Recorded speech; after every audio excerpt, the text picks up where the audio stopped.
Welcome to the world of marbles. This video will introduce you to marbles in general with a focus on the golden age of interest in our nation for this ageless fascination for marbles. It will include help for identifying your finds with some historical connections and explanations. Marbles have intrigued humans for over 5,000 years. Marbles have a long lineage of participation by the rich and famous and the poor and forgotten. It's perhaps the most universal human pastime ever devised, and therefore a key historical thread. In America, German imports dominated the marble market until the end of the 19th century, when a new innovation in marble manufacturing and World War I opened opportunities for American production.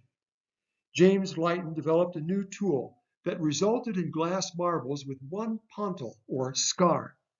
These marbles are called transitions.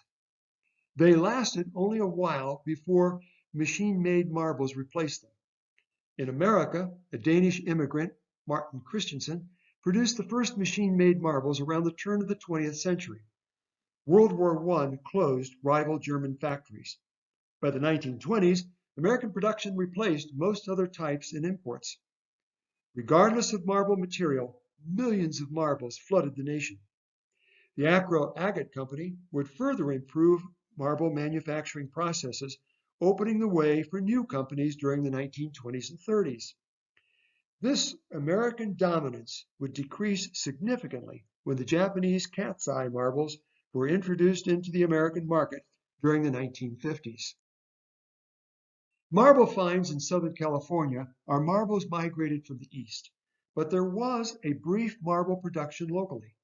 During the 1920s, the California Agate Company of Los Angeles produced aggies, as they were called, from agate stone quarried in Baja California. By 1924, 6,000 marbles a day were produced. Cheaper made glass marbles closed the company by the early 1930s. In 1931, one of their aggies cost 20 cents each. A recent eBay ad listed a California agate marble for $375. Marbles have a language of its own. Look at some of these terms.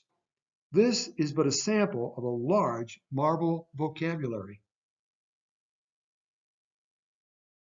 The number of marble games are likewise numerous, but all variations fall into three categories as seen here.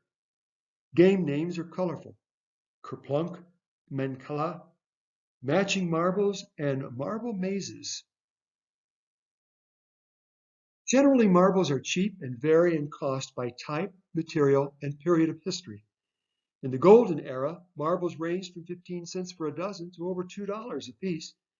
Today, marbles go for pennies to $25,000 a marble.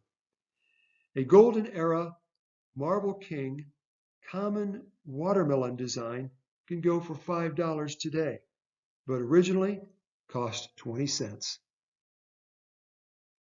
But how do you identify a marble? First, we need to pause to understand the difference between toy marbles and industrial marbles. Industrial marbles are made for industrial purposes, even though they were sometimes used by poor children as toys. Case in point is the famous Steely marble, made of steel and normally solid. The original Steelies were ball bearings and highly prized as marble game shooters, until they were rejected at official tournaments due to frequent damage done to other marbles. Many of the industrial marbles finds locally are clear to greenish in color, 3/4 of an inch in size, and manufactured for fiberglass from the 1930s. Others came in different colors as pictured. Industrial marbles were used from 1915 to 1930 in railroad hopper cars to assist unloading cargo. Many of these types of marbles have been found along old railroad lines in Southern California, as listed here. Toy marbles are generally divided into two categories by material. Let's look at non-glass marbles first. The focus of this presentation is American marbles from the 1920s and 30s, which represent primarily machine-made glass marbles. but one will still find non-glass marbles on site assemblages locally. These marbles include the materials that you see on this list. These marble materials are present in the San Diego Archaeological Center collection. Non-glass marbles span from the 17th century colonial time to the 1920s. They are identifiable by their material and an occasional pontil present. A pontil is a scar mark from the manufacturing process. Most of the marbles were produced in the East and shipped to California. Let's take a look at what you may find most in Southern California for these types of marbles. The most common marble is the kami, or clay marble. They were popular, cheap, made by the billions. This was the poor kid's toy. Most often they are dyed with colors of tan, blue, brown, yellow, and green. This type and other ceramic-based marbles make up most 19th century archaeological sites. A second find are crockery marbles. These are made from 2 to 3 different colors of clay and fired. Normally opaque white or off-white, they are dense, glazed, and unglazed with a porous appearance. Some may be painted with swirl patterns as seen here. Another type is the Bennington, a very dense glazed clay marble that is fired with a salt glaze applied. Colored, a clue for identification is the little eyes made during the firing stage of production, often caused by marbles being up against each other while fired, leaving a bare, unglazed spot, or an eye. Stoneware marbles come in different types, but all are dense, salt-glazed, fired clay, usually with blue patterns. These patterns indicate splattering of the paint across the surface rather than a careful painted application. Another frequent find are China marbles.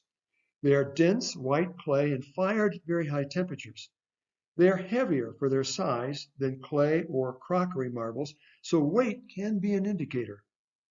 Most are glazed with painted decorations. An excellent reference for China marble identification is by Jeff Carskadden, listed in the resource section of this presentation.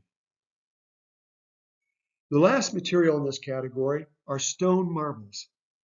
These are ground colored quartz stone with varied colors and diverse vein patterns, highly regarded for their beauty and hardness as shooter marbles. Older or vintage aggies are hand cut and can be identified by tiny surface facets, as seen in the picture here. Some aggies are dyed colors, though most are not. Additional materials used for these marbles are tiger eye, snowflake obsidian, goldstone, onyx, and malachite.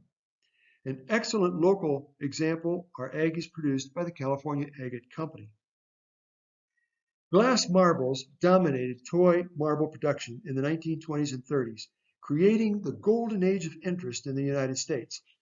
The roaring 20s, as this period begins, represents a rise of consumerism, paralleling technical advancements, innovative ideas, and mass advertising, all represented in the marble industry.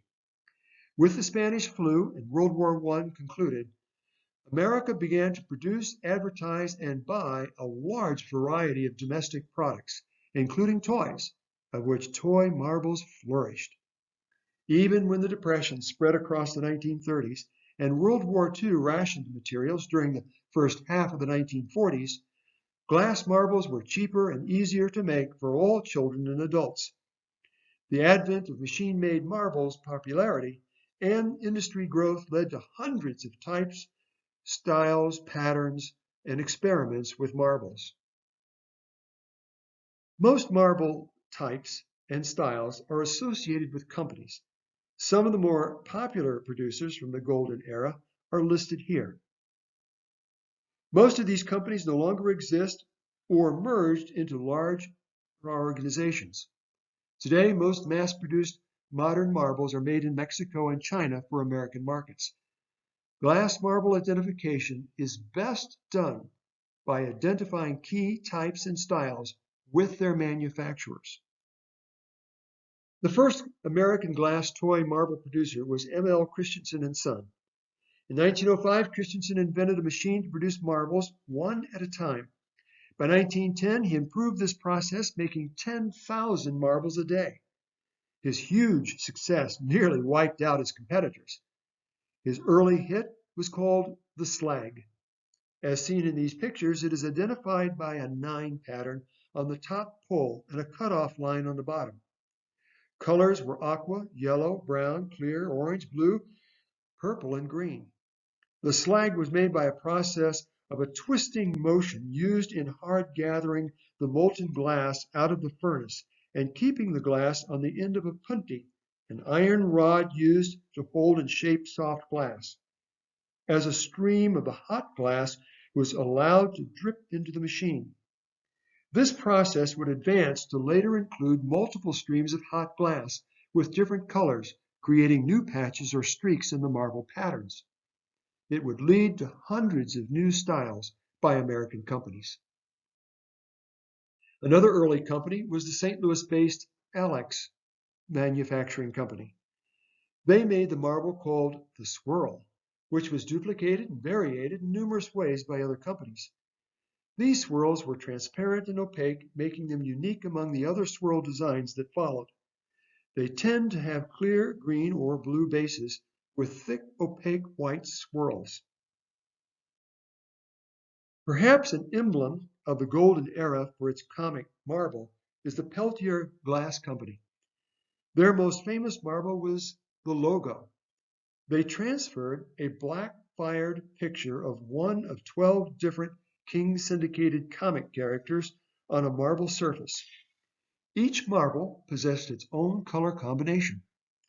The pictures represented the most popular comic characters of the 1920s and 30s, when newspapers were the main American communication medium. The largest U.S. marble manufacturer for years was the Agate Company. They never ceased discovering manufacturing improvements that led to developing many new marble types and designs that competitors tried copying. They produced many memorable marbles, especially the corkscrew. The corkscrew used 2 or more color spirals that rotate around the marble from one pole to the other, but do not intersect. The process behind this and other marbles they made was a variegated stream of hot glass, where 2 or more streams of colored glass enter a marble-making machine's shearing device at the same time. Later, a spinning cup with a marble in it created the corkscrew effect. No list would be complete for this period without mentioning the Master Marble Company, who made a variety of different marble patterns under colorful names. The Sunburst was an attempt to duplicate a famous earlier German handmade glass marble design called the onion skin. The marble is filled from pole to pole with strands of various colors from a clear transparent base. The glass design has been made since the 19th century. Handmade are easier to detect because of irregularities in the spherical imperfections from being handmade. Machine-made always produces a near-perfect sphere. Knowing different styles by different companies and the periods they represent are the most helpful in any machine-made glass marble identification. These companies and styles represent among the most popular marbles of the Golden Age and are therefore most likely to be found in Southern California. Thankfully, marble collectors never stop searching and writing more books with detailed color templates and descriptions, especially for glass marble identification. Marbles are the universal toy that will not end because it's adaptable to every era and situation, still among the cheaper toys around the world, and find new devotees with every generation. Today, there are digital marble games played by kids while their grandparents continue to collect marbles they once played with. Machine-made marbles and hand-cut-made glass artist marbles are resurging and providing new assemblages for future archaeologists and collectors alike. Marbles are universal and forever. Here are some additional resources to aid you.